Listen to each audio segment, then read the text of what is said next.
Praise the Lord. വിലാപങ്ങളുടെ പുസ്തകം 4-ാം അധ്യായം 1 മുതൽ 22 വരെയുള്ള തിരുവചനങ്ങൾ. അയ്യോ, പൊന്നു മങ്ങിപ്പോയി, നിർമ്മല തങ്കം മാറിപ്പോയി, വിശുദ്ധ രത്നങ്ങൾ സകല വീഥികളുടെയും തലയ്ക്കൽ ചൊരിഞ്ഞു കിടക്കുന്നു. തങ്കത്തോട് തുല്യരായിരുന്ന സിയോന്റെ വിശിഷ്ടപുത്രന്മാരെ കുശവന്റെ പണിയായ മൺപാത്രങ്ങളെ പോലെ എണ്ണിയിരിക്കുന്നതെങ്ങനെ? കുറുനരികൾ പോലും മുല കാണിച്ച് കുട്ടികളെ കുടിപ്പിക്കുന്നു. എന്റെ ജനത്തിന്റെ പുത്രിയോ മരുഭൂമിയിലെ ഒട്ടകപ്പക്ഷിയെ പോലെ ക്രൂരയായി തീർന്നിരിക്കുന്നു. മുല കുടിക്കുന്ന കുഞ്ഞിന്റെ നാവ് ദാഹം കൊണ്ട് അണ്ണാക്കോട് പറ്റിയിരിക്കുന്നു. പൈതങ്ങൾ അപ്പം ചോദിക്കുന്നു, ആരും നുറുക്കി കൊടുക്കുന്നതുമില്ല. സ്വാദുഭോജ്യങ്ങളെ അനുഭവിച്ചു വന്നവർ വീഥികളിൽ പട്ടിണി കിടക്കുന്നു. ധൂമ്രവസ്ത്രം ധരിച്ച് വളർന്നവർ കുപ്പകളെ ആലിംഗനം ചെയ്യുന്നു. കൈ തൊടാതെ പെട്ടെന്ന് മറിഞ്ഞുപോയ സോദോമിന്റെ പാപത്തേക്കാൾ എന്റെ ജനത്തിന്റെ പുത്രിയുടെ അകൃത്യം വലുതാകുന്നു. അവളുടെ പ്രഭുക്കന്മാർ ഹിമത്തിലും നിർമ്മലന്മാരും പാലിലും വെളുത്തവരുമായിരുന്നു. അവരുടെ ദേഹം പവിഴത്തിലും ചുവപ്പുള്ളതും അവരുടെ ശോഭ നീലക്കല്ല് പോലെയും ആയിരുന്നു. അവരുടെ മുഖം കരിക്കട്ടയേക്കാൾ കറുത്തിരിക്കുന്നു. വീഥികളിൽ അവരെ കണ്ടിട്ട് ആരും അറിയുന്നില്ല. അവരുടെ ത്വക്ക് അസ്ഥികളോട് പറ്റി ഉണങ്ങി മരം പോലെ ആയി തീർന്നിരിക്കുന്നു. വാൾ കൊണ്ട് മരിക്കുന്നവർ വിശപ്പ് കൊണ്ട് മരിക്കുന്നവരിലും ഭാഗ്യവാന്മാർ. അവർ നിലത്തിലെ അനുഭവമില്ലായികയാൽ ബാധിതരായി ക്ഷീണിച്ചു പോകുന്നു. കരുണയുള്ള സ്ത്രീകൾ തങ്ങളുടെ പൈതങ്ങളെ സ്വന്തം കൈകൊണ്ട് പാകം ചെയ്തു.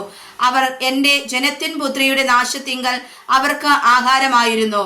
യഹോവ തന്റെ ക്രോധം നിവർത്തിച്ച് തന്റെ ഉഗ്രകോപം ചൊരിഞ്ഞിരിക്കുന്നു. അവൻ സിയോനിൽ തീ കത്തിച്ചു, അത് അതിന്റെ അടിസ്ഥാനങ്ങളെ ദഹിപ്പിച്ചു കളഞ്ഞു. വൈരിയും ശത്രുവും യെരൂശലേമിന്റെ വാതിലുകൾക്കകത്ത് കടക്കുമെന്ന് ഭൂരാജാക്കന്മാരും ഭൂവാസികൾ ആരും വിശ്വസിച്ചിരുന്നില്ല. അതിന്റെ നടുവിൽ നീതിമാന്മാരുടെ രക്തം ചൊരിഞ്ഞിട്ടുള്ള പ്രവാചകന്മാരുടെ പാപങ്ങളും പുരോഹിതന്മാരുടെ അകൃത്യങ്ങളും ഹേതുവായി അവർ കുരുടന്മാരായി വീഥികളിൽ ഉഴന്ന് രക്തം പുരണ്ടു നടക്കുന്നു. അവരുടെ വസ്ത്രം ആർക്കും തൊട്ടുകൂടാ. മാറുവിൻ, അശുദ്ധൻ, മാറുവിൻ, മാറുവിൻ, തുടരുത് എന്നവരോട് വിളിച്ചു പറയും. അവർ ഓടി ഉഴലുമ്പോൾ അവർ ഇനി ഇവിടെ വന്നു പാർക്കയില്ല എന്ന് ജാതികളുടെ ഇടയിൽ പറയും. യഹോവയുടെ നോട്ടം അവരെ ചിതറിച്ചു, അവൻ അവരെ കടാക്ഷിക്കയില്ല. അവർ പുരോഹിതന്മാരെ ആദരിച്ചില്ല, വൃദ്ധന്മാരോട് കൃപ കാണിച്ചതുമില്ല.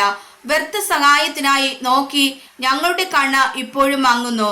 രക്ഷിപ്പാൻ കഴിയാത്ത ജാതിക്കായി ഞങ്ങൾ ഞങ്ങളുടെ കാവൽ മാളികയിൽ കാത്തിരിക്കുന്നു.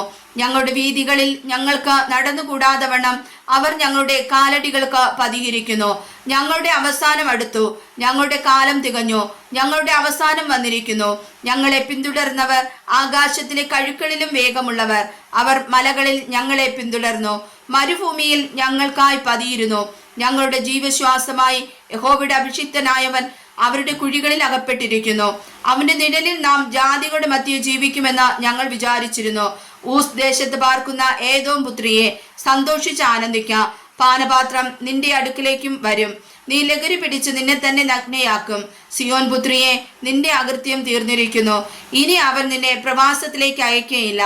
ഏദോം പുത്രിയെ, അവൻ നിന്റെ അകൃത്യം സന്ദർശിക്കുകയും നിന്റെ പാപങ്ങൾ വെളിപ്പെടുത്തുകയും ചെയ്യും. വായിച്ചതായ തിരുവചനങ്ങളാൽ കർത്താവ് നമ്മെ അനുഗ്രഹിക്കുമാറാകട്ടെ. ആമേൻ.